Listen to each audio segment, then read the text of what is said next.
խոսքով ցանկանայի անդրադառնալ այն իրավիճակին, որը առկա է։ Նախ դատավորները չեմ կարծում վճռաբեկի օրգան նման քննարկման, որտեղ վարքագծի կանոններով կաշկանդված են, բայց այ հսկող դատախազ, քննիչ կամ այդ կառույցների 53 քննիչ լիազորված անձ բնականաբար իրավունք ունեն։ Բոլոր դեպքերում մենք փորձել ենք սա նաև իրավական դաշտում անել, այսինքն ցանկացած միջնորդություն, որ քննվում է դատարանում,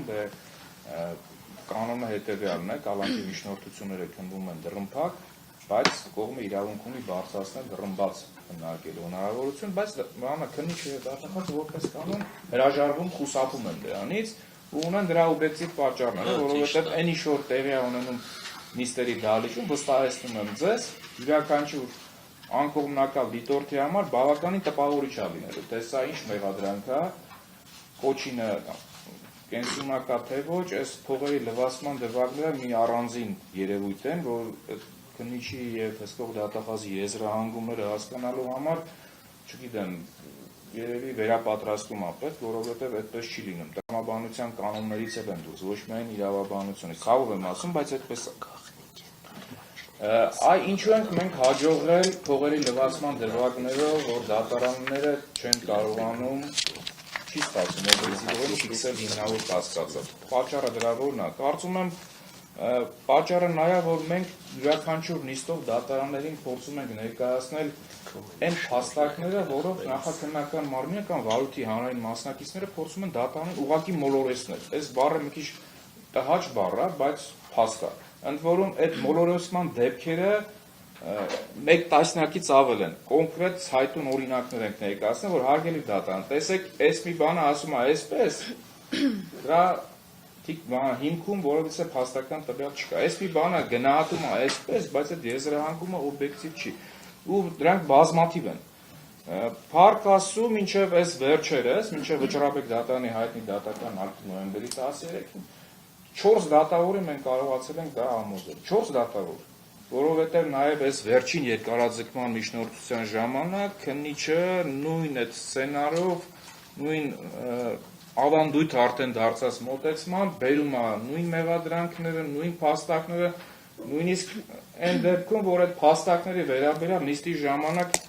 այնպիսի հարցադրումներ են հնչեցնում, նաև դատարանն է հնչեցնում, որ դրան պատասխան չկա ուղղակի։ Տրամաբանության շրջանակում դրան պատասխան չկա։ Հիմա ասածս ինչ է, տեսեք, Վճռաբեկ դատարանի ինչքան էլ իմ նախկին գործընկերներն են, բայց մի որոշակի հատվածով կտորով անդրադառնամ դատական ակտին։ Մենք եւս բողոքարկել էինք Տիկին Մելիքսեթյանի ակտը, նաև որը որ անփոփոխ էր թողել դատավոր Դավթյանի դատական ակտը, այսինքն մենք եւս այդ ակտով կապված որոշակի մտահոգություններ ունենք, անհամաձայնություն կար եւ ողջամտորեն նորմալ բողոքներ է գրել եւ ներկայացրել են Վճռաբեկ դատարանին։ Ընդ որում մի մասը վերաբերում է նաև կոչի դրվագին, այսինքն դարձյալ հիմնավոր կասկածի հետ կապված ենթատեքստեր եւ կարծում եմ հավասարությունը կողմերի պահելու տեսանկյունով կարելի է երկու բողոքներն էլ ընդունել վարույթ եւ հանգել համապատասխան եզրակացության։ Այսինքն քննարկել, լուծել, հասկանալ հիմնավոր կասկածի շեմը կոնկրետ դեպքում փոխում ենք, թե նախկինում ինչ որ ձևավորվել է իրավական դիրքորոշումով մնում է նույնը, որովհետեւ եթե մերը մերժվում է դատախազի բողոքը ընդունվում է, մեր կանխատեսումը նա էր, որ ինչ որ նոր իրավական դիրքորոշում է դրսևորելու, այդ հիմնավոր կասկածի շեմը նվազեցնելու է եւ այլն եւ այլն։ Բայց արդեն որ փաստի առաջ էինք կանգնել, որ բողոքը ընդունվեց գլխավոր դատախազի տեղակալի, այսպիսի մի դիմում միջնորդություն ուղեցինք Վճռաբեկ դատարանը, որ պատվարժան դատարան, տեսեք ասում ենք, առաջի երկու ակցիաներում մենք հաղթել ենք, չէ՞, մեր փաստարկները դատավորները հաստատել են, հիմա դուք մեր բողոքը չեք ընդունում, ընդունել եք գլխավոր դատախազի տեղակալի բողոքը։ Եվ այս վեճի առարկան փաստն է, ոչ թե իրավունքի հետ կապված հարցը, այլ հիմնավոր կասկած կա փողերի լվացման դեպքով, թե չէ։ Իսկ ինչպես գիտենք, Վճռաբեկ դատարանը երկու ռեժիմով կարող է բողոքները քննարկել։ Ընդհանուր կանոնը գրավոր ընթացակարգն է, բայց իրավունք ունի նաև կողմի կարծիքը հաշվի առնելու անցնել բանավորի։ Մեր խնդրանքը հետևյալն է, որ պատվարժան դատարան, եթե դուք ընդունել եք վճռաբեկ բողոքը գլխավոր դատախազի տեղակալին ներկայացրած, ուրեմն խնդրում ենք ձեզ, մեր բողոքն էլ մերժել եք, ընդ որում մենք մեր բողոքում այդ նորից բանավորության հարցը, ընդհանցակարգի հարցը բարձրացրել ենք, որ քննարկեք բանավոր ընդհանցակարգով, պատրաստ ենք գանք ձեր հարցերին պատասխանել, պատրաստ ենք լսել նաև մյուս կողմին ուղղված ձեր հարցերը, պատվարժան դատարան, որովհետև այդ բանավորությունը անմիջականությունը էապես փոխում է ամեն ինչ։ Մի բանա, որ դու փաստաթղթերը կարդում ես 7 հատորա թե 14 հատորա, մի բանա, որ դու կողմերին լսում ես, յուրաքանչյուրի փաստարկը ներկայացնում է, քո հարցերին էլ պատասխանում է։ Եվ ինչ, հետաքրքիրն է, որ այս պարոն Վարդևանյանը, որ ներկայացրեց, ստանում ենք որոշման հրապարակումից 1 օր առաջ համապատասխան ըստ էության մերժումն է, որ գիտեք ինչ կա, գրավոր ընթացակարգով ենք անելու, դուք էլ ձեր որոշումը կարող եք ստանալ կամ հրապարակային ծանուցվելով, չէ, այդ կայքով, կամ էլ ձեզ կուղարկվի։ Հիմա մեր իմաստը ո՞րն էր այս բանավորության։ Այս բանավորությունը, որ լիներ, պարոն Ֆերոյանի առաջարկած այդ հրապարակային քննարկում, դիսկուրս, չգիտեմ, այս ամեն ինչը մեխանիկորեն վերանալ։ Ես վստահեցնում, եթե մի որևիցե նիստ հրապարակայինորեն իրականացվի դռնբացության պայմաններում, նույնիսկ լրագրողել չլինի։ Կողմնակի, անկողմնակալ անձինք լինեն, ես ուղղակի չեմ պատկերացնում, ինչ իրավիճակում են հայտնվելու վարորդի հանրային մասնակիցները, ինչ տպավորությունների տակ ենք հայտնվելու մենք եւ անկողմնակալ դիտողները։ Այսինքն, այս մասով, որ գաղտնի է, դռնփակ է, չգիտեմ, բոլորը նախազգուշացված են նախաքննական տվյալների հրապարակման, այս պատահական չի։ Այս պատահական չի։ Ակտի վերաբերյալ դատարանի վճռաբեկի, տեսեք, գրած է ուսումնասիրելով միջնորդությանը կից դատարան ներկայացված նյութեր։ Ես վստահեցնում եմ դատարան ներկայացված նյութերում որևէ ողջամիտ փաստական տվյալ չկա, որ Սամվել Կարապետյանը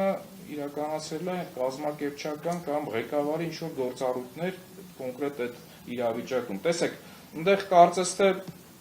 այսպես է վճռաբեկ դատարանի որոշումը կառուցված է այն առանցքի շուրջ, ասում է, որ դա վարույթի հետագա փուլի խնդիր, այսինքն ինչա ստացվում։ Սամվել Կարապետյանը օբյեկտիվ կողմից որևիցե հանցագործության կատարման չի մասնակցել, այսինքն հափշտակություններ չի կատարել, ինքը հատուկ սուբյեկտ չի, հարկային պարտավորություն, հաշվետվություններ չի տալիս, հարկերից չի կարող խուսափել, այսինքն Սամվել Կարապետյանի հնարավոր առնչությունը հանցագործություններին միայն կարող է տեղի ունենալ հեռավար կազմակերպչի դիրքերով, այսինքն որ հանձնարարի գնացեք այսպես արեք, չէ՞։ Էս է տրամաբանությունը։ Վճռաբեկ դատարանի այս իրավական դիրքորոշումը կարող է կիրառելի լինել այն դեպքում, եթե Սամվել Կարապետյանը ոչ միայն որպես կազմակերպիչ, անմիջականորեն մասնակցեր որևիցե հանցագործության կատարման, ինքն էլ ձեռքի հետ, այնպես որ ասում են, ձեռքի հետ էլ կազմակերպել կամ ղեկավարել ցուցումներ տալ եւ այլն։ Այս դեպքում Սամվել Կարապետյանին վերագրվող արարքը կատարվել է հեռավար, այսինքն կապը ենթադրյալ հանցագործության հետ պետք է լինի կազմակերպչի դիրքով, հանցակցության կոնկրետ տեսակի առումով։ Հիմա եթե դու վերագրում ես, որ սա վարույթի հետագա փուլի խնդիր է, ինչ է ստացվում, այսինքն ցանկացած հանցանքի համար մեկ ուրիշ անձի կարելի է դիտարկել որպես կազմակերպիչ, մեղադրանքի որոշման մեջ նշել կազմակերպիչ բառը առանց մեղադրանքի փաստական նկարագրությունը նշելու, զուտ կազմակերպչի մասով եմ ասում, եւ այդ մարդուն պահել տևական ժամանակ արգելանքի տակ, կալանքի տակ, մինչև նախաքննության ավարտը կամ չգիտեմ, մեղադրական վերդիկտ կայացնելը կամ արդարացման վերդիկտ կայացնելը։ Եթե դա նորմալ է, այստեղ իրավունքների հետ կապված խնդիր չկա, հիմնարար իրավունքների սահմանափակման ասելիքներ չկա, մեկնաբանելու բան չկա, բայց ամենայն դեպս ես չգիտեմ, իմ համոզմամբ, եթե դատական ակտի, ուրեմն առաջնորդվում ենք դատական ակտի հիմնավորվածության եւ օրինականության այդ նվազագույն շեմը ապահովելու օրենսդրական պահանջով եւ համադրում ենք այս մի վարույթի հետ կապված առաջին ացիան վերաքննիչ վճռաբեկ դատարանի դատական ակտերը,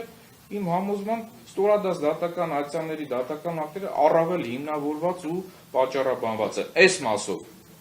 որովհետեւ փաստական հանգամանքները մարդիկ անմիջականորեն ընկալել են,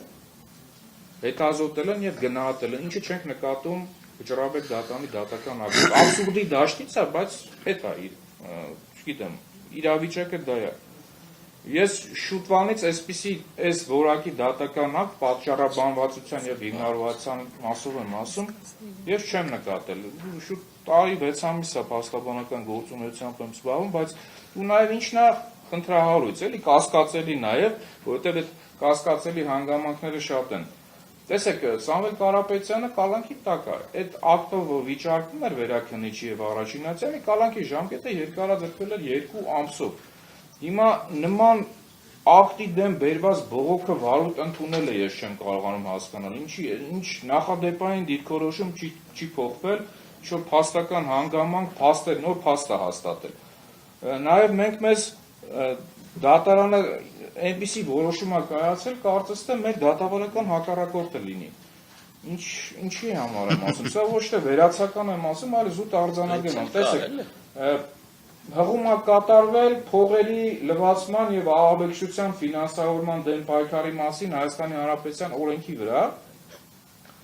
Սամվել Կարապետյանի եւ որոշակի կազմակերպությունների եւ դրանց ղեկավարների փոխկապակցվածությունը հիմնավորելու տեսանկյունով։ Այդտեղից էլ գալիս է բխեցվում է, որ նաեւ կազմակերպիչ է Սամվել Կարապետյանը։ Հիմա մինչդեռ տեսեք, թե քննիչը, թե դատախազը փոխկապակցությունը կապել են հարկային օրենսգրքի 30-րդ հոդվածի հետ, այսինքն ասում են այս 30 հոդվածի զուտ հարկային օրենսգրքի 30 հոդվածի համատեքստում Սամվել Կարապետյանը փոխկապակցված է որոշակի տնտեսավարողների եւ նրանց ղեկավար աշխատակիցների հետ։ Հիմա հարց, եթե դատախազը քննիչը Առաջինացյանում, հսկող դատախազը Վերաքննիչ դատարանում, գլխավոր դատախազի տեղակալը Վճռաբեկ դատարանում, նման փաստակ չեն ներկայացել, որ Սամվել Կարապետյանի հնարավոր փոխկապակցվածությունը դիտարկենք նաև այս իմ հիշատակած օրենքի շրջանակներում։ Իրանք ասում են միայն հարկային օրենսգրքի համատեքստում է։ Վճռաբեկ դատարան, այս փաստարկը չի օգտագործվել։ Դու ո՞նց ես դատական ակտում լրացուցիչ հիմնավորում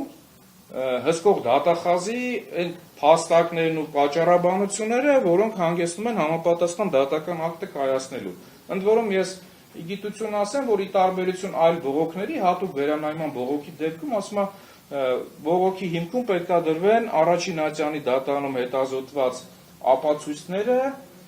հիմքերը, փաստարկները ու նաև պնդումները։ Այս պնդումների մասը հատուկ վերանայման բողոքին բնորոշ հատկանիշ է, առանձնահատուկ հատկանիշ է։ Հիմա նման բնդում չեն արել Վարույթի հանրային մասնակիցները։ Վճռաբեկ դատան, դու եթե այս հիմնավորումն ես դնում դատական ակտի հիմքում, մեզ էլ զրկել ես, չէ,